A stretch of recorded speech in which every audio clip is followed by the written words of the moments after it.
Welcome to the Center for Japanese Studies noon lecture on this beautiful day. Thank you for coming in person too.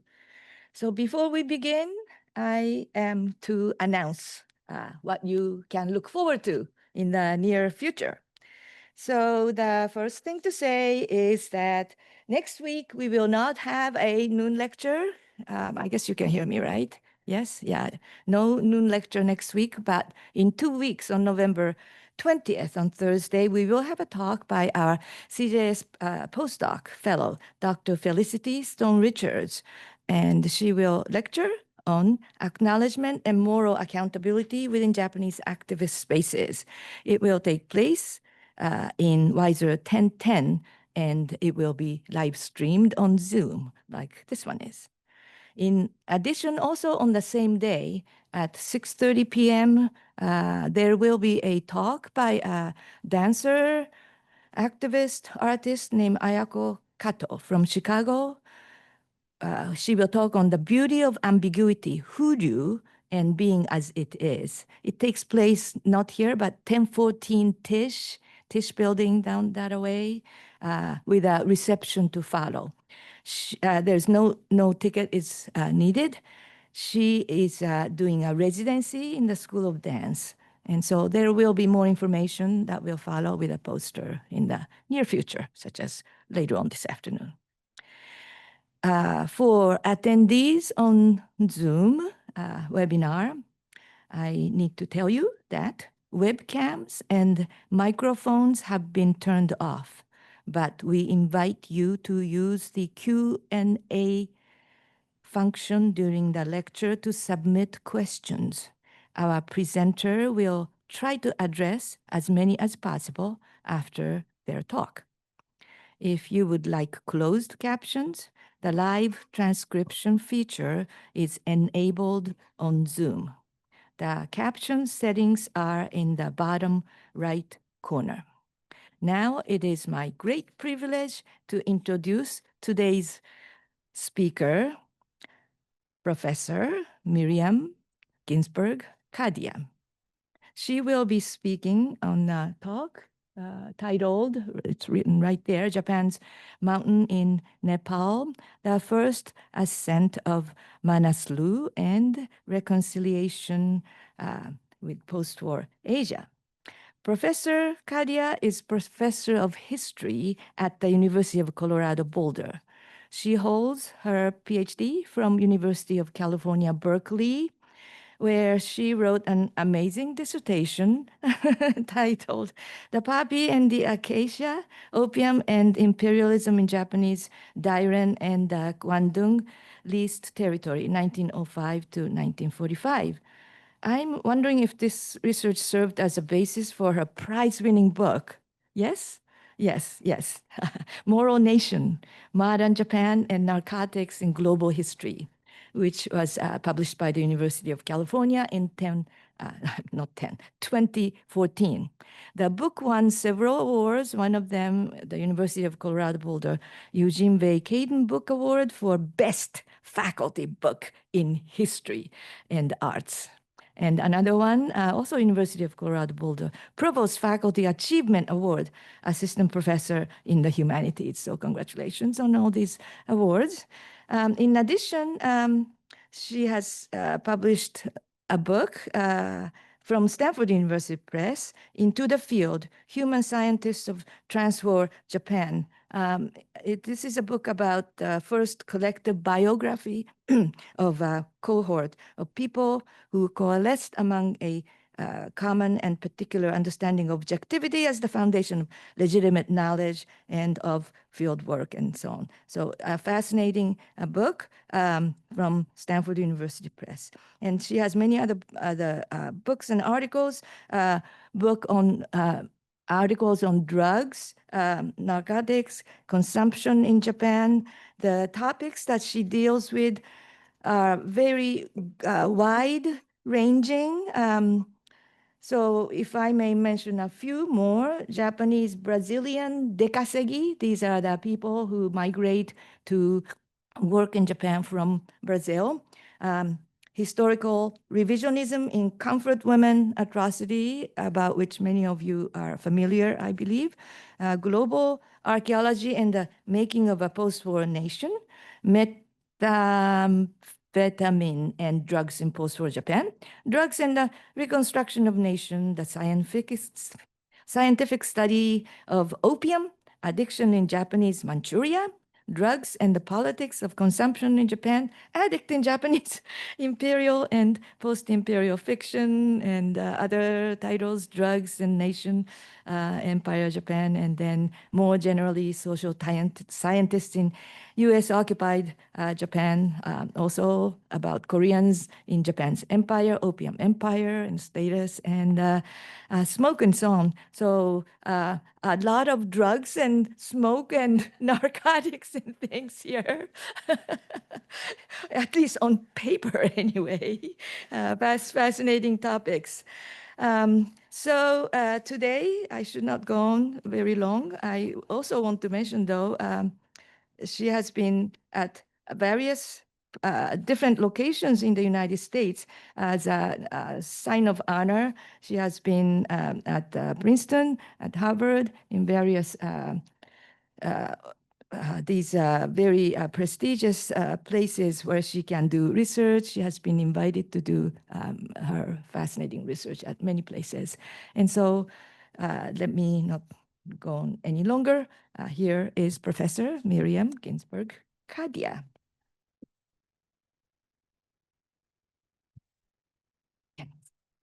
Okay.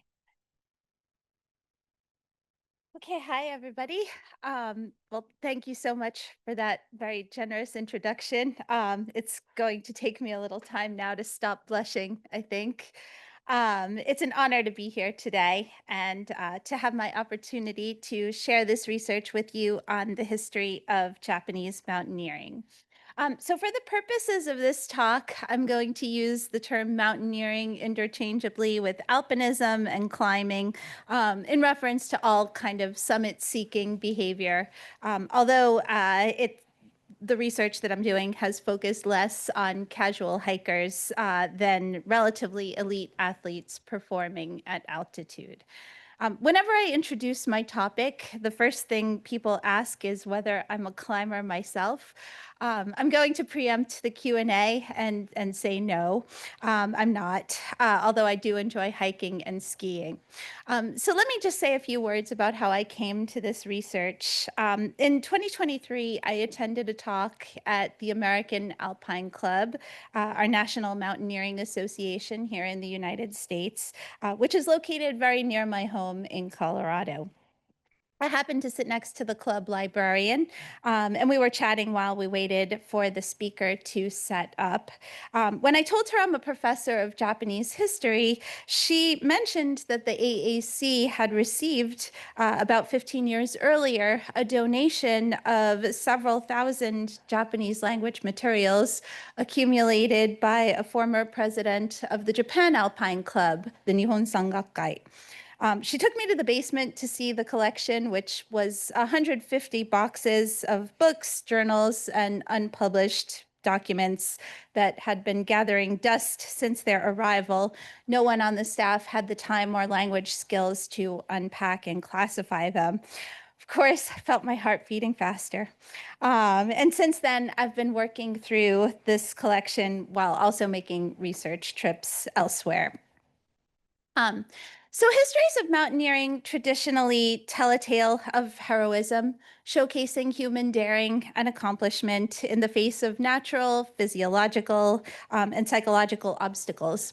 And more recently, scholars have also explored climbing from angles including gender history, environmental history, indigenous history, science and technology studies. My research is going to introduce a newer perspective on mountaineering by considering the practice of what I call alpine diplomacy, which spanned all levels of society from elite politics to the grassroots, and which connected people with no obvious pre-existing relationship across the geopolitical boundaries of the Cold War. So in this era, climbing involved so much more than going up and down a mountain. An appropriate objective had to be identified, permits, funding, and supplies had to be obtained. Local support staff and collaborators had to be trained and hired. Expeditions might encounter indigenous peoples in the mountains with diverse views on alpinists and their rights to be there. Information about the climb had to be disseminated to the right audiences to build reputations and a funding pipeline, but without suggesting unauthorized knowledge of sensitive border areas. So in my construction, alpine diplomacy would be a category of what scholars have referred to as sports diplomacy, or the use of athletic interactions to create a staging ground for international contact and for improving the national image. In most forms of sports diplomacy, athletes from different nations compete against each other. But climbing a mountain unites the humans against the common opponent of nature. Another distinctive feature of alpine diplomacy is its intimacy.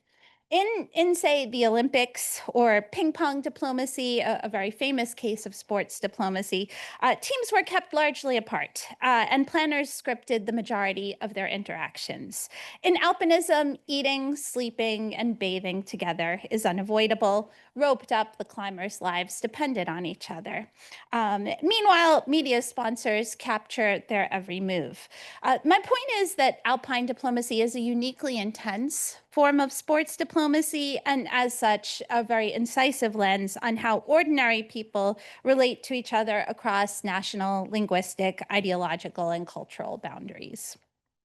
So, as I'm currently planning it, my book looks at 8 major examples of Japan's alpine diplomacy during the Cold War. There are others, of course, but sorry. There are others, of course, but I see these as the most significant or illustrative. And in each chapter, I use mountaineering as a point of departure for exploring Japan's relationship with another nation or nations, as well as other topics such as the origins of environmentalism, the science of extreme environments, technological development, media representations, gender, and interactions with indigenous peoples. I'd be happy to say more about the significance of any of these cases during the Q&A. For today, I'd like to talk about the Japanese climb of Manaslu, the world's 8th highest peak located in the Nepal Himalaya. This was Japan's first overseas mountaineering venture in the post-war period, and as such, it laid the foundations for alpine diplomacy throughout the Cold War. So, the Ascent of Manaslu took place in the context of the race for the Himalaya, a 14-year period in which the great powers, including Japan, competed to achieve first ascents of the world's 14 mountains over 8,000 meters in height. For many former imperial powers, including Japan, high-altitude ascents assuaged humiliation in war and/or the loss of the empire.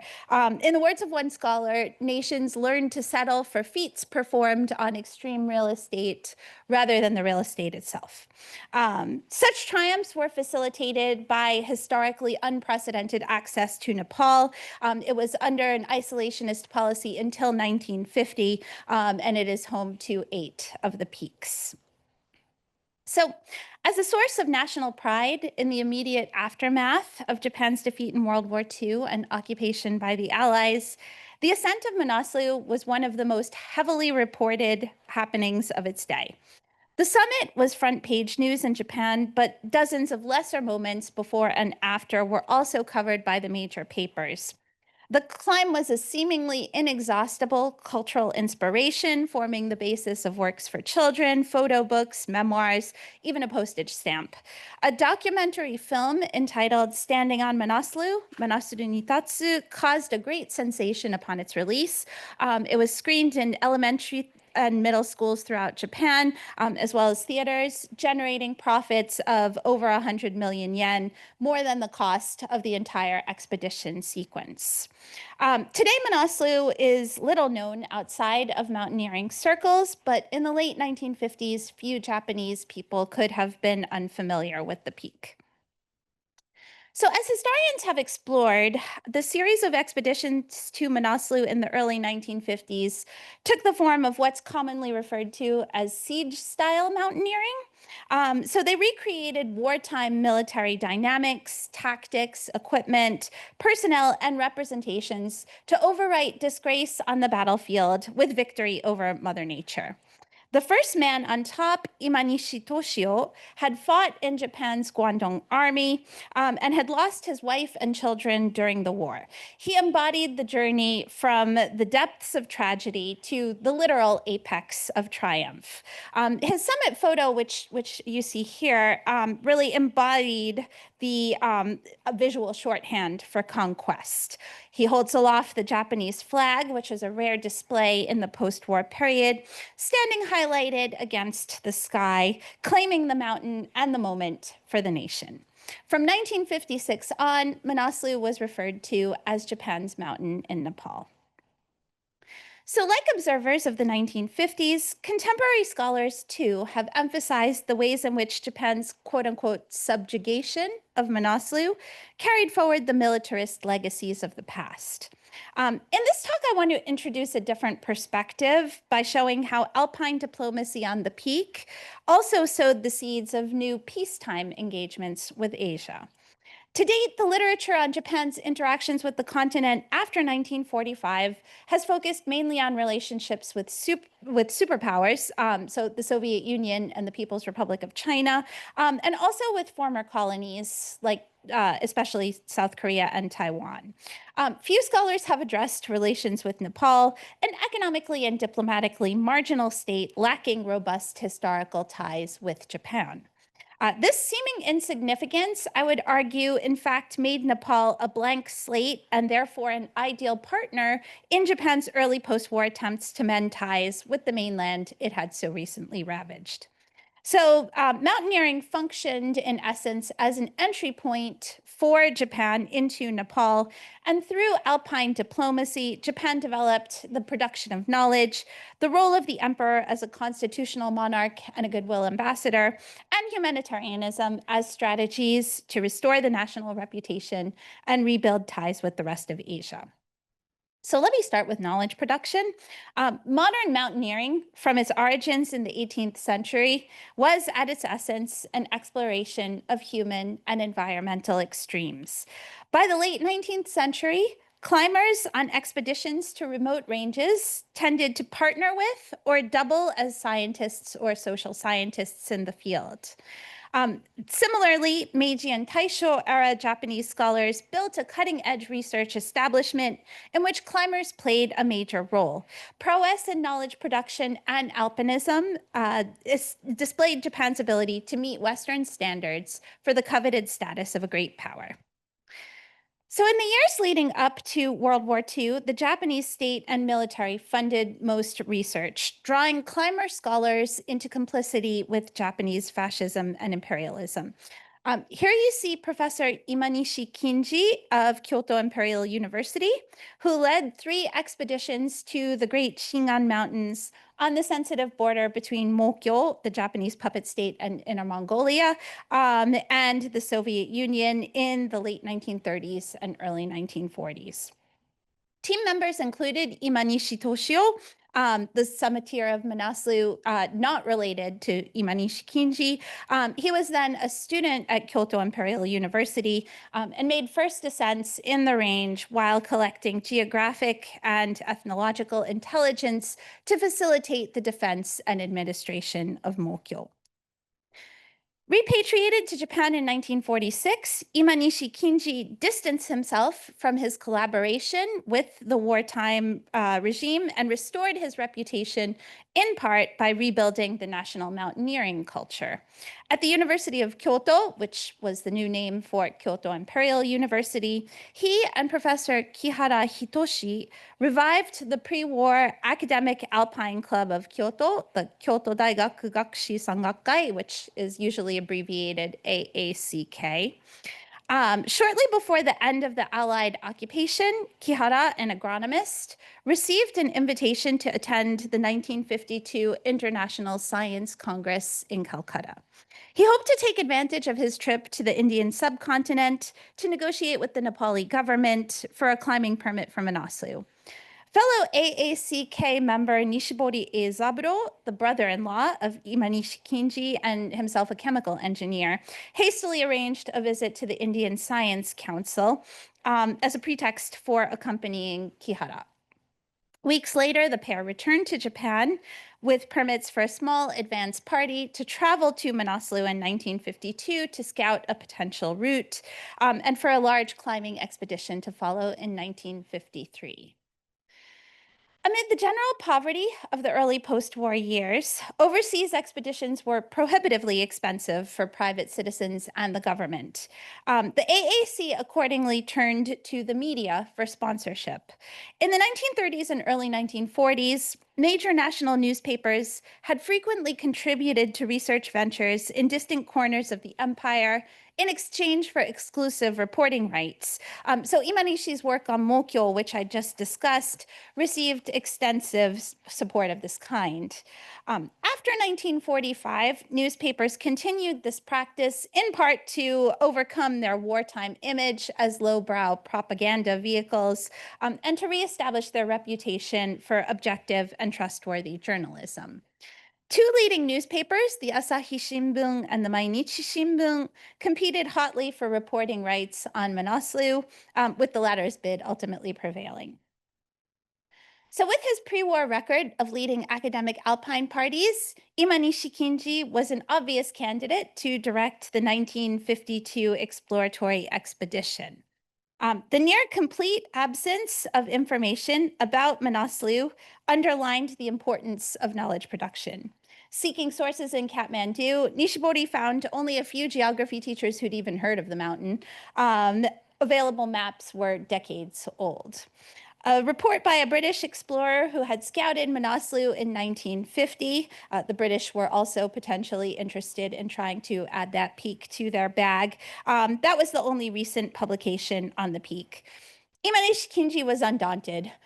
He was said to exclaim, "No information? That's perfect." By building credible knowledge of the Nepal Himalaya virtually from scratch, Japanese scholars like Imanishi hoped to restore the international reputation of Japanese academia, which had been tarnished through its complicity with militarism, fascism, and imperialism. So Imanishi was joined on the 1952 exploratory party by the botanist Nakao Sasuke, with whom he'd worked on the Great Shingan Mountains project a decade earlier. While alpinists in the group assessed potential routes up Manaslu, Imanishi and Nakao carried out botanical and anthropological studies of the surrounding region. Nakao also participated in the 1953 expedition, in which climbers and scholars shared resources and traveled to Nepal together, but thereafter split to pursue their separate objectives. Over the course of 140 days, Nakao and Kawakita Jiro, a cultural ecologist, conducted Rorschach tests and mapped patterns of population settlement, crop distribution, natural resources, and religious and cultural practices through the Manaslu region. In 1957, the University of Kyoto published their results in a 3-volume series that covered topics including flora and fauna in the Himalaya, the agriculture of Nepal, the local custom of sky burial, economic and material culture, and kinship. The series appeared in English, a significant effort of translation reflecting the all-important goal of reinstating Japanese scholars as members of good standing within the international academic community. So in their research, Kawakita and fellow researchers were particularly attuned to similarities between the Nepali people and environment and their Japanese counterparts. To Kawakita, the national character of Nepal shows a kind of acceptance toward foreign culture, as in the case of sea-protected Japan. He compared the wooden gates at Nepali village entrances to tori and called attention to the mutual use of sacred ropes and banners.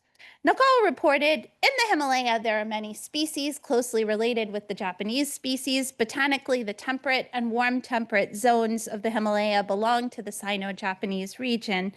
Plants common to the Himalaya and Japan are too many to enumerate here. The assertion of likeness recalled the mission of imperial era scholarship, which had sought evidence of environmental and ethnic relationships as a justification of Japanese sovereignty over the Asian mainland. After 1945, such relationships were no longer relevant, and the idea of confraternity was an unwelcome reminder of failed colonial aspirations. Nepal, which was relatively lightly impacted by Japanese imperialism, represented neutral ground upon which to reestablish Japan's human and geographical connection to Asia. In 1964, Kawakita founded the Japan-Nepal Society, the Nihon Nepal Kyokai, to support and disseminate Japanese scholarship on the Himalaya. Thereafter, research expanded rapidly, facilitated by the end of national restrictions on travel and foreign exchange. At annual symposia, members shared research in geology, geography, entomology, folklore, religion, anthropology, and other disciplines. The Japan-Nepal Society also worked to build up a research establishment in Nepal. Beginning in the mid-1960s, members donated books and offered Japanese language classes at Tribhuvan University, Nepal's first modern institution of higher learning. So in 1970, two Tribhuvan professors joined a Japanese expedition to Kanjiroba Himal, a peak that had repulsed numerous previous attempts by foreign mountaineers.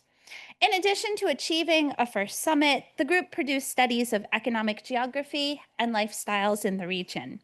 The Tribhuvan Vice Chancellor reported, "This association gave our teachers a wealth of information on conditions of the geography and socioeconomic development of the region.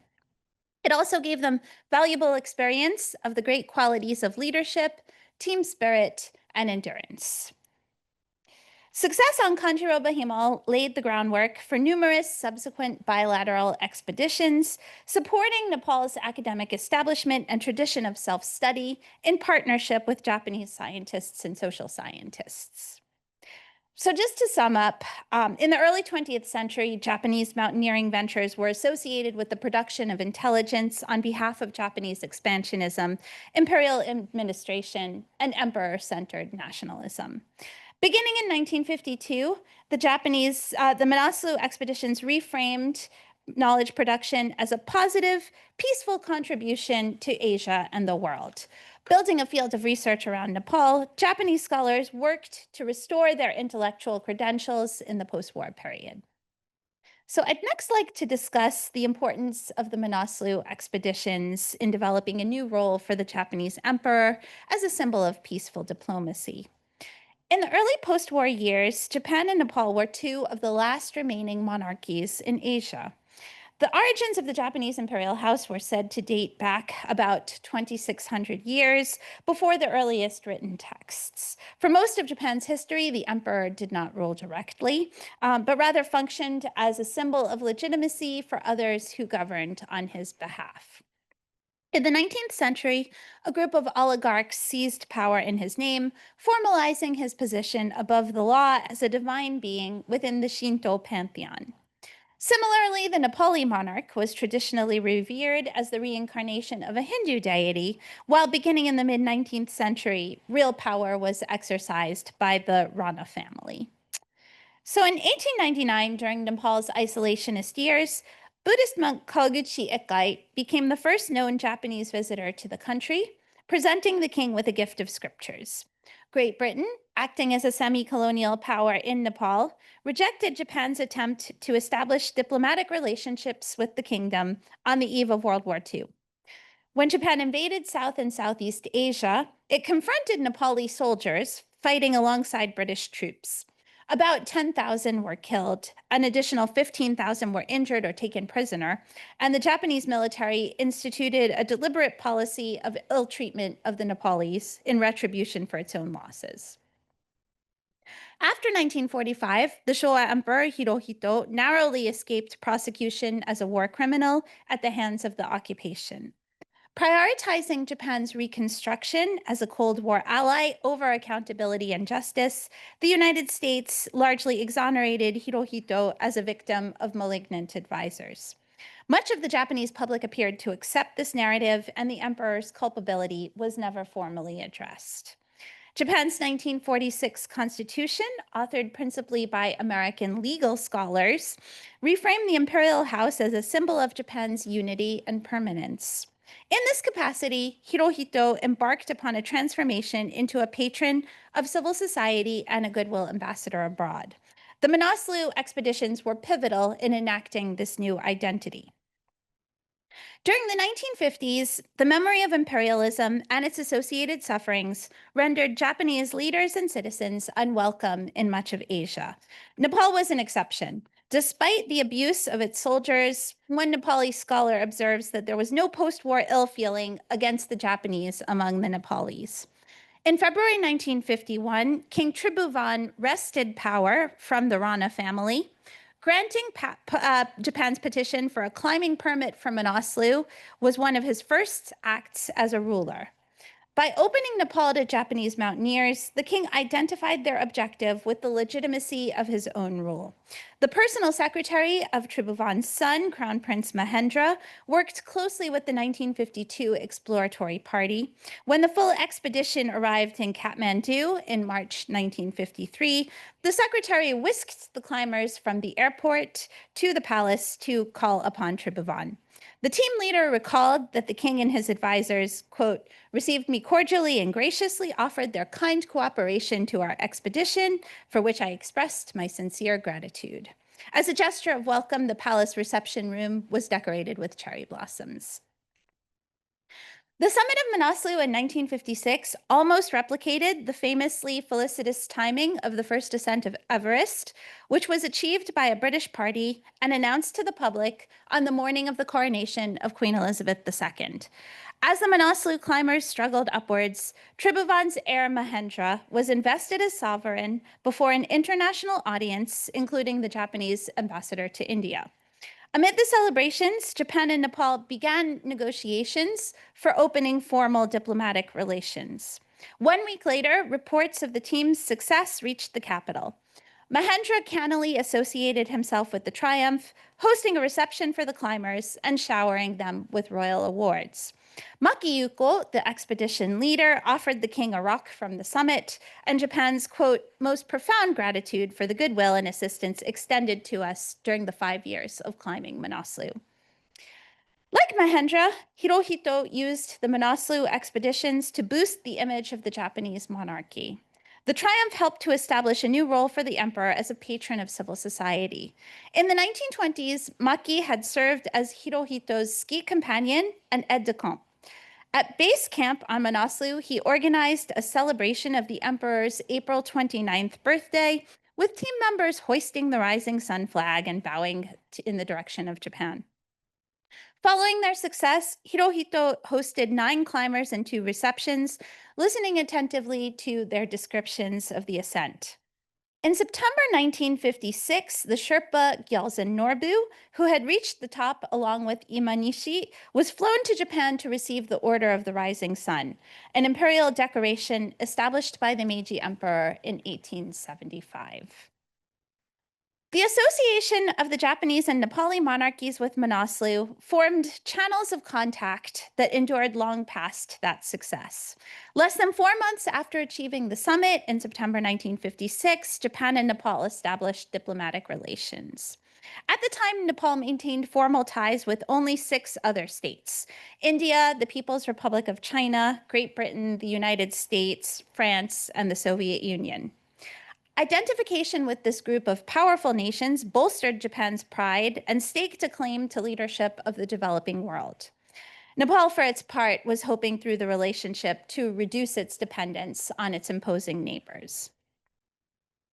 For decades after the establishment of diplomatic ties, the royal families of Japan and Nepal maintained almost sole responsibility for the relationship. In 1960, Mahendra and his queen paid an official visit to Japan. The front page of the Yomiuri Shimbun featured photographs of the Showa emperor and empress greeting the couple at the airport and posing at a state dinner. On both occasions, as you can see, Hirohito wore a black Western style suit, while Mahendra is wearing a military uniform. Through juxtaposition with his Nepali counterpart, the leader of wartime Japan assumed the image of a peaceful civilian official within the First World. Hirohito soon passed the task of representing Japan to his son, Crown Prince Akihito, who was less tainted by war responsibility and visibly more comfortable in the role of public ambassador. In 1960, Akihito and his popular commoner bride traveled to Kathmandu as guests of Mahendra. The pace of imperial visits increased after the establishment of the Royal Embassy of Nepal in Tokyo in 1965 and a Japanese embassy in Kathmandu in 1968. In the late 1960s, Nepal's Crown Prince Birendra studied at the University of Tokyo, mixing with members of the Japanese royal family and establishing a reputation as a Japanophile. Upon his return to Kathmandu, he married at a ceremony attended by Hirohito's younger son. In the 1970s, the Nepali royal couple attended the World Exposition in Osaka. The king's brothers visited Japan, and Akihito and his wife were present at Birendra's coronation. Following his enthronement, the Nepali king and queen paid 3 official visits to Tokyo. Other members of both royal families also traveled between Tokyo and Kathmandu. In 1987, Akihito's son, Crown Prince Naruhito, undertook a demanding trek in the Manaslu region. Afterwards, at a state dinner in the capital, hosted by the king's younger brother, Naruhito expressed a special affinity and admiration for Nepal and his hope of contributing to friendly relations and mutual understanding between the two countries. So, visits to Nepal by members of the Japanese imperial family dramatically exceeded in number those to geopolitically more important states and to other monarchies, suggesting the particular symbolic importance of Nepal's royal family. In the early post-war decades, Tribhuvan was credited with having ended the repressive rule of the Ranas and having asserted independence against the domination of neighboring superpowers. Although his successors reneged on his promises of democracy, historians have nonetheless argued that Nepal retained a sense that the king was a savior of the nation and a symbol of national unity. Through interactions with the widely admired Nepali royals, the Japanese imperial house whitewashed its own controversial past and legitimized its post-war constitutional position at the head of the state. Born of the Manaslu expeditions, Japan's diplomatic relationship with Nepal served to transform the Japanese emperor from the divine leader of an invading empire into a positive contributor to peace and stability in the heart of the Asian continent. And finally, in addition to refashioning the image of the emperor and showcasing the production of knowledge, I'd like to discuss how the Manaslu expeditions established humanitarian aid as a cornerstone of Japan's post-war relationship with Nepal. While still receiving external help itself, in 1954, Japan began a modest program of foreign aid through the Colombo Plan, an intergovernmental organization promoting economic development in South and Southeast Asia. For Japan at this time, the goal of aid was less to benefit foreign nations than to promote domestic industrial development and economic regeneration after World War II by loaning, not giving, but loaning foreign countries funds to purchase Japanese manufacturers. At a time when government programs such as the Colombo Plan were predicated upon repayment, Japanese climbers emerged as the most significant conduit of unconditional support from Japan to Nepal. Initially, that support took the form of medical assistance. In the mid-20th century, public and mission hospitals served residents in Kathmandu and a few other areas, but most of Nepal had no access to scientific medicine. Given the lack of care infrastructure and the physical risks of extreme environments, mountaineering expeditions typically brought along at least one doctor. Thanks in part to these physicians, not a single Japanese life was lost in the attempts on Manaslu. Team doctors also vaccinated Sherpas associated with the expeditions, preventing them from spreading disease to local communities, and they offered care to people along the route. Reporting on the Japanese expeditions, the Mainichi Shimbun stated, "The Japanese doctor with his medicine is hailed as a savior among the mountain dwellers." These words, I think, beg for comparison with the practice of colonial medicine in the 19th and early 20th centuries, in which the introduction of Western-style care technologies functioned as a justification for the Japanese and Western empires. Japanese medical offerings for Nepalese occasionally created controversy by evoking these dynamics. When the first expedition passed through the village of Sama on its way to Manaslu in 1953, it learned that inhabitants believed that Imanishi's exploratory party from the previous year had trespassed on sacred ground, resulting in divine retaliation in the form of an epidemic. Through the mediation of nearby lamas, the expedition negotiated a small compensation fee. Considering the matter resolved, the team doctor proceeded to hold clinics for the population.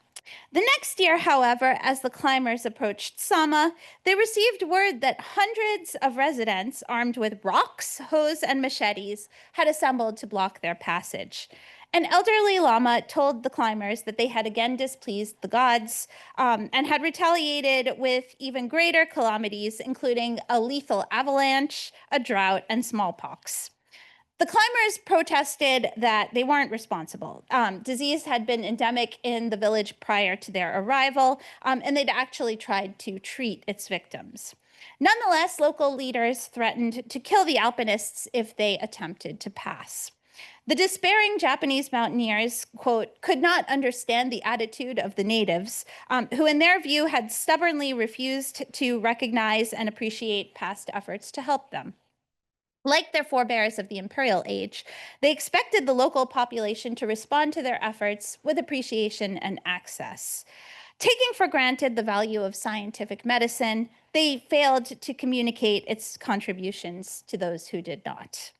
60 years later, a surviving member of the expedition acknowledged, "The bottom line is that we were inexperienced. No one knew how to deal with a different culture. This was the biggest lesson of the second Manaslu expedition." Giving up on their primary objective, the climbers made unsuccessful attempts on two lower peaks nearby. However, failure in 1954 did not seriously impact the determination of Japanese alpinists to summit Manaslu, the local demand for scientific medicine, or Japan's commitment to providing it. The following year, Nishibori returned to Kathmandu to solicit the assistance of the government in pacifying the village. Embarrassed by Sama's defiance, which violated the king's right to guarantee secure passage through his domain, the state equipped the party with additional credentials and staff. In 1956, the third Manaslu expedition entered Sama peacefully after paying a small fee, and doctors treated residents for conditions including malaria, dysentery, diarrhea, goiter, rheumatoid arthritis, and snake bite. The popularity of the Japanese clinics, which reached more than 4,000 people along the route to Manaslu in the 1950s, encouraged medical humanitarianism among climbers. Of the 40 Japanese mountaineering expeditions that traveled to Nepal over the subsequent decade, 23 included a doctor who treated local patients during the caravan to and from base camp. For context, it was relatively unusual for European or American expeditions to offer similar care to Nepalese not associated with the climb in this era. In 1965, Nepal responded to tensions with China by closing its borders to foreign mountaineers. When the country reopened in 1968, it awarded the first entry permit to a mission from Japan's Kurume University in Fukuoka Prefecture. Kuruma's president had performed medical outreach in occupied Sumatra during the war. And beginning in the 1950s, he had directed annual summer missions to underserved regions of Japan. An isolated region on Nepal's southern border was chosen for the university's first such project abroad. Led by a veteran climber surgeon with considerable experience in the Himalaya, the 9 participating physicians worked from 9 a.m. until midnight, seeing up to 200 cases per day. Over the course of a month, they treated nearly 5,000 patients before running out of supplies. Some of those who attended the clinics reported walking as much as 4 days to reach them. So while medical aid provided relief to individuals, it did little to address underlying causes of pathology, such as nutrition and sanitation. Alongside providing care, the Kuruma University mission undertook research on the local diet and epidemiology. These studies won the prestigious Prince Chichibu Memorial Academic Award given by the Japan Society for the Promotion of Science, and they paved the way for the expansion of public health campaigns in Nepal, including many supported by the Japanese government. In the 1970s, longstanding yen loan programs were complemented by new forms of overseas development assistance, ODA. High-profile climbers, including Manaslu veterans Imanishi Toshio and Kawakita Jiro, leveraged their access to the Japanese Foreign Ministry to press for more comprehensive aid to Nepal. Miyahara Takashi, a summiteer on Japan's 1962 ascent of Mukut Himal, described his transition from mountaineer to humanitarian as follows. So the Nepali path I walked from one mountain village to another left a stronger impression on me than the Himalayan climbing, as I came into contact with the villagers who dwelled there. To my surprise, I was strongly affected by the hardship and poverty in the mountain villages. During this journey, I started to think about coming back to Nepal again. Eventually, the idea had turned into a strong determination to help. Spurred by alpinists, Japan became Nepal's largest foreign donor, providing more than a third of its aid budget, the spinal cord of the national economy, in the words of one Nepali observer. In the realm of health, the Japanese government financed scholarships for Nepali doctors and nurses to receive training in Japan, national and regional centers for the treatment of tuberculosis, initiatives to provide underserved communities with safe drinking water, postpartum care, and vaccines, and the construction of a 300-bed national research and teaching hospital associated with Tribhuvan University in Kathmandu. The shift from yen loan programs that supported the Japanese economy to grants furthering recipient country development reflected a broader reconceptualization of Japan's aid strategy. In the late 20th century, Japan was the second largest economy in the world, yet its international influence was constrained by the 1946 Constitution, which barred the deployment of military forces abroad. Seeking alternative pathways for influence, Japan became, in the words of one scholar, an aid great power, using ODA as a pacifist form of statecraft. By the late 1980s, Japan was the leading donor to 25 nations in the developing world. Contemporary critiques of ODA sometimes call attention to the possibility that financial dependence on foreign aid will compromise the sovereignty of the recipient state and engender a sort of latter-day colonial control. Such arguments are especially fraught in nations that were colonies or semi-colonies of their donors. Because Nepal was not greatly impacted by Japanese imperialism, it was uniquely welcoming of Japanese assistance. Beginning with the Manaslu expeditions of 1952 to 1956, Japanese aid to the Himalayan kingdom helped to craft its post-war reputation as a first world superpower, contributing positively to the developing world. Unlike workers from the Japanese ally, the United States, Japanese humanitarians did not typically reference preventing the spread of communism as a goal of ODA during these years. Instead, they often invoked the sense of ethnic and cultural commonality that I alluded to earlier as motivation for aid. In its own time and today, Japan's first ascent of Manaslu, the world's 8th highest peak, was celebrated as a national triumph, proceeding from and even validating wartime military culture. In this talk, I've explored its parallel significance as an early example of alpine diplomacy, elaborating new, peaceful modes of engagement with Asia. In the early 20th century, scientific and social scientific research served as a tool of colonial control and exploitation.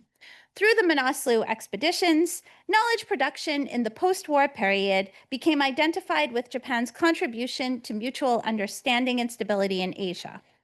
By the end of the 20th century, Japanese climbers in the Himalaya, like their counterparts from other nations, had mostly abandoned large siege-style expeditions for small-scale alpine-style ventures, causing mountaineering and scholarship to diverge. However, intellectual connections between Japan and Nepal have remained robust to this day, with Japanese scholars continuing to produce cutting-edge work on the Himalaya. Japan also maintains its support for higher education in Nepal and for Nepalese. Japanese language schools proliferate across Kathmandu, and Japan has emerged as the second most popular destination for Nepalese studying abroad.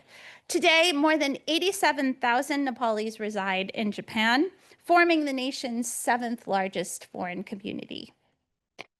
The Manaslu expeditions also helped the Japanese imperial institution to distance itself from responsibility for the disaster of World War II. Through association with the successful ascent, Emperor Hirohito cultivated a new post-war role as a patron of civil society and an international ambassador. Meanwhile, contact with the Nepali king normalized him as a fellow constitutional monarch. Ties among the royals endured past Hirohito's lifetime into the 21st century. So in May 2001, Crown Prince Dipendra was the guest of the Japanese imperial family. Less than a month after his return to Kathmandu, Dipendra shot and killed his father, King Birendra, along with 8 other family members, and finally himself. The Japanese imperial couple observed a day of mourning for the victims. Birendra's brother Gyanendra, who survived the massacre, succeeded in the role of monarch, but alienated the public through anti-democratic policies. In early 2005, Gyanendra dismissed the elected prime minister and took over as absolute ruler, prompting the US and the EU to suspend aid for Nepal. Meanwhile, Japan announced new grants. That July, Gyanendra's son and daughter-in-law visited Japan, where they were received by Akihito and his family. Much as alignment with Nepal's royals had helped to rehabilitate Hirohito, Gyanendra attempted to use his relationship with the Japanese imperial house to whitewash his own assumption of power. The strategy failed. In 2008, he was overthrown and Nepal became a republic.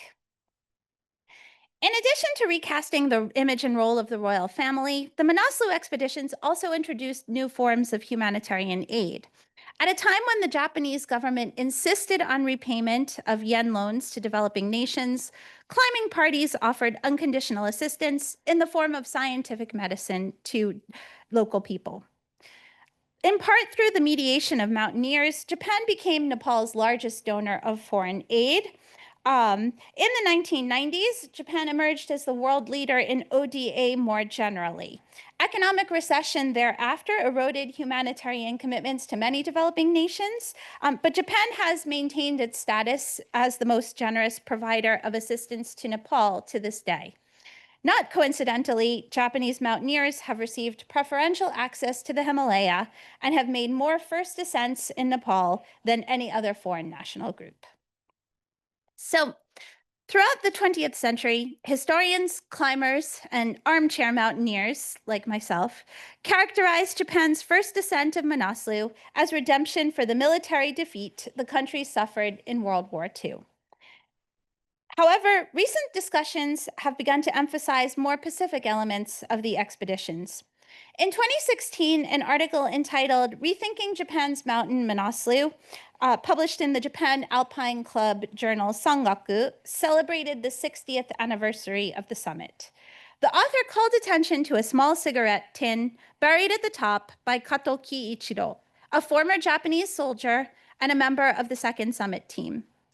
Unearthed decades later, Still legible on its battered exterior was a single English word, peace. Thank you.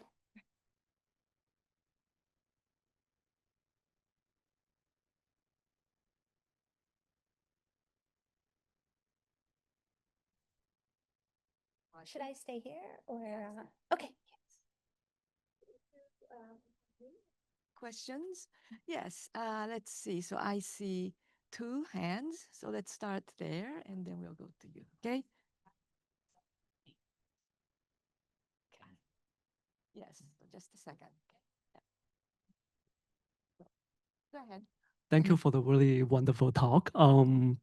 So I'm personally really into mountaineering. I'm not a professional by any means, but I'm also doing research on Buddha studies. So I'm trying to picture the two at the same time. I was wondering in your research about these Japanese mountaineers, do we know were any of them Buddhists at all, or did they talk anything about Buddhism in their reflection on the ascent in Nepal? So Japan shares that legacy with Nepal of having a Buddhist past, and the Sherpas, who were particularly active on Japanese mountaineering expeditions during this time, were also tended to be very committed Buddhists. Insofar as this issue comes up within mountaineering writings or sort of reflections published in mountaineering journals, it usually involves the Japanese climbers commenting on the Buddhist commitments of the Sherpas. It seems striking to them how ardently the Sherpas practice, even right up to 8,000 meters. The Japanese climbers themselves in this generation don't seem to share that type of faith.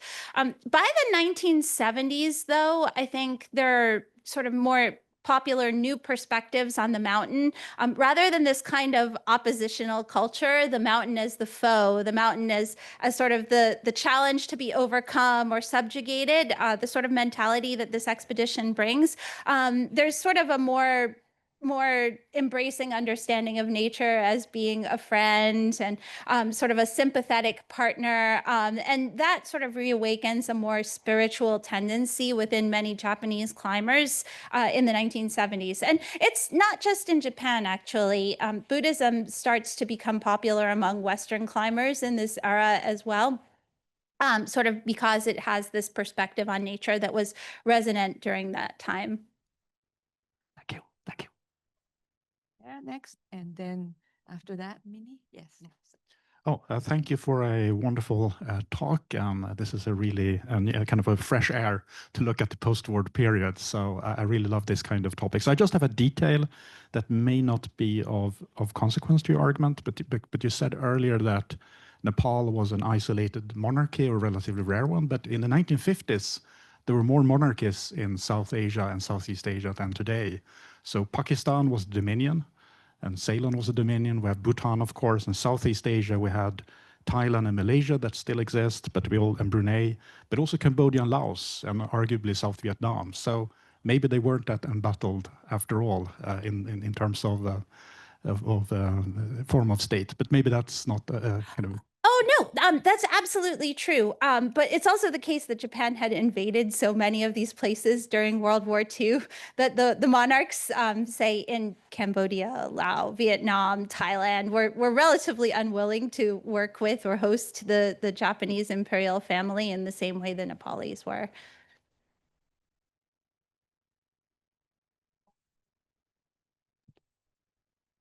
I too really enjoyed the talk very much. And I just had a question about the difference between the 1956 expedition.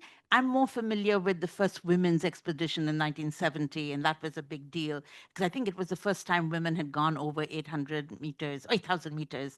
So that was a big thing. But I wanted to know what happens between 56 and 71, because from the Nepal side, at least from what I've read, the Manaslu expedition was not the success, but it still carried the baggage of the Sama Gao, opposition opposition to the expedition, and partly because the avalanche apparently destroyed those Buddhist monasteries, but the Japanese aid came not to the Buddhist monasteries, picking up on the previous question, but more scientific aid. So is that something that comes up in the Japanese side of the story at all, the controversy around the Manaslu expedition? So I guess there are two strains to your question. One is about the gender element, and one is about the sort of historical memory of the Manaslu expeditions. The Japanese perspective and memory of Manaslu, I think, did not until quite recently really attempt to take into account local Nepali perspectives. It's also the case that there was a major split between how the Nepali government reacted to the expeditions, which was quite positive, that this mountain had been climbed and this relationship with Japan had been established, and the local perspective, which was oppositional to the Nepali government in the first place. It was a minority region that didn't have a really strong relationship with the Nepali king, who was of a different ethnicity. And so I think that sort of hostility was already baked into the community. And then these Japanese mountaineers are coming with a permit from the central government, whose authority is still being very much contested in this area, converging with what is seen as a disrespect of the Buddhist practice that is happening. So I think there's been more of an attempt to recognize that in recent publications on this expedition, but in the 1950s, very, very little recognition of that. The other thing I wanted to go back to was your interesting question about gender, because this was an entirely male expedition. Only male mountaineers could be trusted with the Japanese national identity in this extremely sensitive moment. And there was not a community of women climbers during this time, but in Japan. But that changed quite rapidly over the course of the 1950s. The sixth chapter of my book on the ascent of Chamba Kailas actually is a collaborative expedition of Japanese and Indian women mountaineers, many who were trained by Nepali veterans of this Manaslu expedition. Afterwards, successful climbers on this expedition were able to get jobs as instructors in newly created mountaineering institutions that also welcomed women. So within essentially a decade of this expedition, both India, sort of Indian Sherpa women and Japanese women were able to ascend a very respectable peak over 6,000 meters. And then, of course, you're right. After 1970, the first Japanese women climbed to 8,000 meters, and then Manaslu becomes the first 8,000 meter peak to be scaled in its entirety by a Japanese women team, supported by male Sherpas, as men's teams were as well.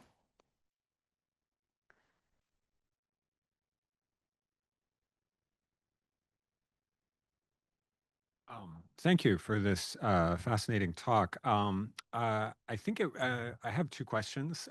First, I think it was the image on your flyer, and you spoke about the man who had ascended was a former soldier in the Guangdong Army, if I heard you right, and that was a very interesting, tying in with this this sort of rehabilitation or kind of presentation theme, pre-war to post-war, and it reminded me of the 1964 Olympics and the final in the torch relay. The final runner is Sakai Yoshinori, who was born on August 6th in Hiroshima, and so he's very much kind of available to carry a new kind of presentation of Japan at the time. And I wonder, is there work that was necessary to do to rehabilitate the former soldier in a way that wouldn't be necessary for the Sakai Yoshinori, for example? You mentioned the kind of effort to rehabilitate the Showa emperor. And the second question is there I wondered, I was very intrigued by the kind of the idea of alpinism as a kind of something that is being pursued kind of by all of the great powers at this time, and is there a rhetoric that presents it as that there's a uniquely Japanese form of alpinism, or is it a universal, you know, the kind of contributions to science and so forth that you mentioned kind of have a rhetoric of universality to it? And I wonder if there was a kind of special, whatever, Japanese take on alpinism, or at least rhetoric that is so invoked. Thank you. Yes, thank you for your questions. I want to sort of address your first question in a way that is a little bit glancing, but knowing your research, it will, I think, be of more interest to you. Imanishi was sort of a pioneering figure in Japanese mountaineering throughout his career. In the 8th chapter of my perspective book, you'll see that I'm going to discuss a joint expedition to Everest among Japan, Nepal, and China. This was Imanishi's project. So it wasn't just Nepal where he was sort of, Nepal was an early ground for him to sort of rebuild a new identity that wasn't just that of a former soldier who had lost his family and come back to Japan in defeat and disgrace following his participation in the Mokyo expeditions. But thereafter, he also created a very strong relationship with China. After the reestablishment of relations between Japan and China in 1972, Japan also began collaborative mountaineering with Chinese alpinists. And this event, the joint expedition, was more or less the culmination of that process. Imanishi he was older by then, so he spent most of that expedition in Beijing working with the Chinese leadership of this expedition as well. This was called the Friendship Expedition, Yuko or Yohao. And this rhetoric of friendship, what I think I'll argue in this chapter, is that it completely excluded engagement with the wartime past. Even during the 1980s, which was such a fraught moment in Sino-Japanese relations because of the reappearance of the issue of war memory, the discourse of friendship is sort of a parallel path that both nations can take to collaborate with each other, maintain what had become by that point a really strong economic relationship, and sort of paper it over with this discourse of friendship. And this friendship expedition, which was the most expensive and largest to Everest in history, was sort of a signature event within that relationship. And you'll see it also takes place right before 1989 and Tiananmen Square massacre, which also sort of interrupted that rapprochement. With respect to your question on a uniquely Japanese alpinism, yes, of course, this was sort of a topic of interest to Japanese mountaineers as well. What are we doing that's better than the West, so to speak? And it also really converges on that sort of rhetoric of commonality that I talked about, that the scientists and social scientists were producing. That Japan is more successful in Nepal because the Japanese are closer to the Nepalese. There's this mutual legacy of Buddhism. There's this racial factor that the Westerners don't share, that the Japanese treat the Nepalese better on their expeditions. That was what they said. The Japanese treat the Nepalese better on their expeditions because of all of these factors. And this makes Japanese alpinism uniquely successful in a global community of competition. Thank you very much for this fascinating talk and topic. I'm somewhat related. I'm interested in some of the individual climbers themselves. It strikes me that the early ones were aligned with the goals of the state. They had a military background. They were happy to be recruited for very rational programs of national prestige, scientific research, sports diplomacy. And maybe I've watched too many documentaries, but it strikes me that the individuals who climb 8,000-meter mountains are extraordinary.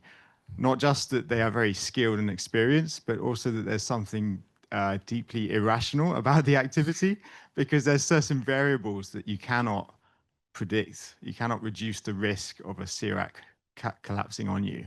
So I'm just interested in the individuals themselves. They must have been quite eccentric, some of them, surely, and how maybe in the later expeditions, how much were they aligned with these more rational national projects? Yeah, that's a great question. I think the expeditions to Manaslu in the 1950s were so extraordinary that there was almost no opportunity to go abroad during these years immediately following the occupation.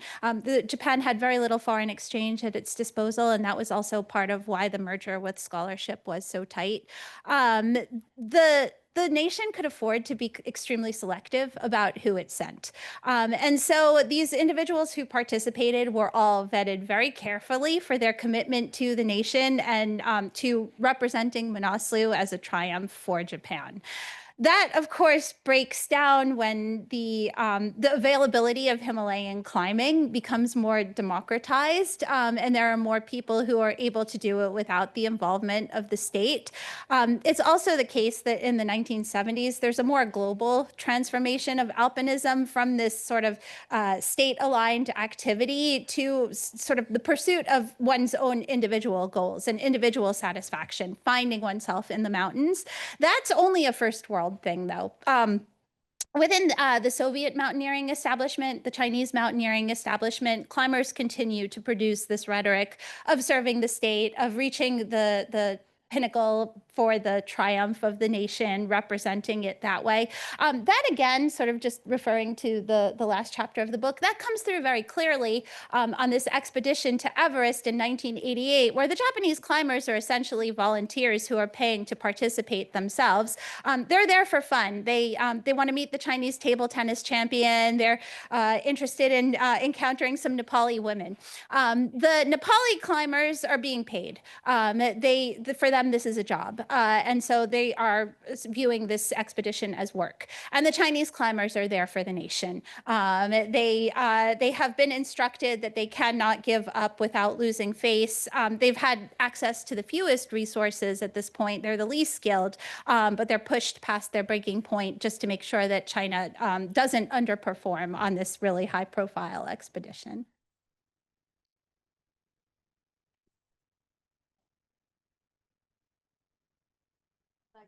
Ask a question then. So you ended on this punchline with peace. So that piece that you showed of the tobacco can, right?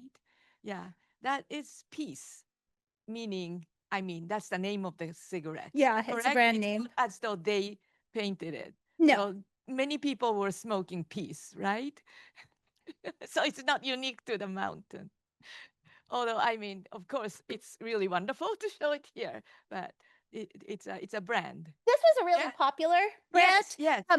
We can't know their intention in leaving it, whether they wanted to actually share this message of peace or whether it was just a convenient receptacle for the summit register where they recorded their names and the date. So we can't know. That's maybe just me giving a new interpretation to the data based on this article. No, I think it's wonderful. So I'm not criticizing at all. I just want to make sure that it was that brand that people were smoking at the time. Yeah. It's navy blue in the back and it's white writing piece. Yeah. Yes. Okay. So my real question has to do with the spread of this popularity of mountain climbing in Japan and how that has affected young people's perception of these events, and if the potential possibility to do something like this went into college clubs and high school clubs and so on. So the social dimension of this lower level related to mountain climbing. And then I was thinking about economy of this all, but you've already answered most of it, that in Japan, many people were individuals who were funding their own climbing, and in Nepal, it was more state-sponsored, but there must have been some organizations that sponsored people and so on, yes? So in Nepal, the structure of mountaineering was basically, in these years, the 1950s, Japan essentially was recruiting Sherpas, many of whom had already been on expeditions, say, that had been hired by Great Britain or France or Switzerland, other competitors in the race for the Himalaya. But the number of Sherpas expanded so slowly that Japan was actually, to serve all of its ambitions in the Himalaya, it wanted to expand that population more rapidly. So the Nepal Mountaineering Association was created in the early 1970s with assistance from Japan. Japan was the major donor to this organization. And that sort of was the first step towards professionalizing this group of Sherpas who then were sort of preferentially hired by the Japanese because they were funded by them in their training in the first place. But this made available a population of Sherpas who were capable of supporting the Japanese on their expeditions, and finally also able to climb without any foreign sponsorship. The NMA does not have a large budget, so even to this day, there have not been many all Nepali expeditions that it has been able to sponsor. It continues to act mostly as a clearinghouse for foreign climbers, not just Japanese. But yeah, less state sponsorship than foreign sponsorship in the case of Nepal, I would say, just based on the relative economic positioning of Japan and Nepal. And sorry, your other. And this mountain climbing ambitions or love for this has seeped down into colleges and high schools. Yeah, well, actually, it originated there. So the interesting thing of the 1950s is Japan's earliest mountaineering clubs. There was the Japan Alpine Club, which was the national one, but most of the rest of the clubs were associated with universities in the pre-war period. And so what actually happened during the 1950s that reflected the sort of broader impulse towards the democratization of climbing in Japan was the formation of regional and sort of urban municipal climbing clubs. And that was really the step that made this activity available to people who had no ambition or hope of attending university, but still wanted to climb. So some of these expeditions that sorry, I have to go all the way back. Some of the expeditions that I'll talk about in the course of my book were actually mounted by local or regional climbing clubs that had no association with a university, but they were founded in the early post-war years to make the activity more available. Of course, most of the climbing clubs sort of were more weekend participation, climbing in the Japanese Alps. It was still quite unusual during these years to send an expedition abroad, but a lot of them did have that ambition, even if they weren't able to afford it until relatively late. Thank you. Yes. Well, because it's expensive to. Very Yes. expensive. Yes. Go ahead. So just a minute. Yes. Thank you. I actually don't know anything about climbing, so this is very informative. And you mentioned the cost of climbing, and how expensive is it? Because Nepal has all those mountains right there, and you're telling me they can't afford to send their own Nepalese silver, right? Only team. How crazy are the costs of climbing these peaks? Yeah, I think that really speaks to the fact that the dangers associated with the activity and the fact that doing it in a way that it makes your survival more likely is just so expensive, especially in the 1950s. So much of the technology that we use in the mountains today was still in development. For instance, at high elevation, your body loses water really fast. So you need a lot of water. You need stoves to melt snow. All of those have to be carried higher and higher. You can't just walk up the mountain in a day, right? You have to have a succession of camps.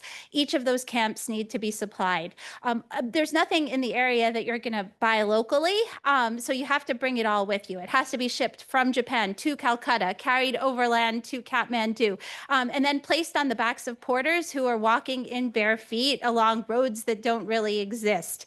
They all need to be paid for their trouble. The equipment is so heavy that you need porters whose sole responsibility is carrying food for other porters. All of these things cost money, even though the relative wage is quite low. Japan during this era is also quite poor, but the stuff weighs a lot, needs to be carried a very far distance, customs fees, Media sponsorship wasn't total. The expectation was that climbers in this era would also support part of their cost. Everest today, you would climb it maybe in 3 or 4 camps. But during this time, there were 7 or 8 camps placed all the way up the mountain. They were still finding the route, right? So it was necessary to place camps to hedge the bet that you would survive to climb the next day. So supplying so many camps, bringing the equipment so far, it was all very heavy and hard to access. It wasn't being mass produced. It was being specially produced for these expeditions. So yeah, ultimately, the cost of to summit Manaslu was well over 100 million yen.